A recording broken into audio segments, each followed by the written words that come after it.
il est sorti du silence. Lundi 3 mai 2021, alors qu'il était invité sur le plateau de Touche pas à mon poste, Daniel Morin, le père d'une victime supposée de Nordal Lelandais, a pris la parole en direct sur C8. En effet, face à Cyril Hanouna et ses chroniqueurs, l'homme a livré un témoignage fort en revenant sur la tragique disparition de son fils Jean-Christophe Morin survenue en 2011. Jean-Christophe, qui avait 2 ans, est parti avec des camarades à une fête. Quand ils se sont séparés, ses amis l'ont tous cherché. Au bout de 4 ans, CIST, ma fille Adeline qui s'est dit, on n'a pas de nouvelles, il est où? À partir de ce moment-là on n'a jamais plus eu de nouvelles, il a disparu, a débuté le père de famille. Selon les dires de Daniel Morin, la disparition de son fils n'a dans un premier temps pas été prise au sérieux par les enquêteurs. Daniel Morin lui-même a pensé au départ que son fils avait simplement décidé de quitter le domicile familial. J'étais dans le déni, je pensais qu'il était parti dans un autre pays, CIST tout. Ce qui m'étonnait CIST car au bout de 8 mois il n'a pas téléphoné.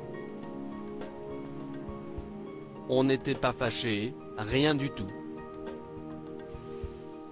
A-t-il toutefois révélé en plateau. Un an après, en 2012, CIST la disparition d'un outé homme lors d'un festival qui a alerté la famille de Jean-Christophe Morin. La gendarmerie nous a dit que c'était un concours de circonstances, a ajouté le père de famille, qui lui était convaincu des similitudes. CIST en effet, après avoir vu une vidéo dans laquelle il croit reconnaître Nordal Lelandais, qu'il s'est fait des certitudes. CIST aussi sa fille Adeline qui a fait de nombreuses recherches. Là on prend la relève parce qu'elle ne peut plus. A-t-il précisé. Daniel Morin à propos de son fils Jean-Christophe, il était marginal. Pour rappel, le dossier concernant la disparition de Jean-Christophe a été refermé en 2013 et sa trajectoire de vie un peu chaotique a été retracée. Les copains qu'il avait, c'était un peu chaud.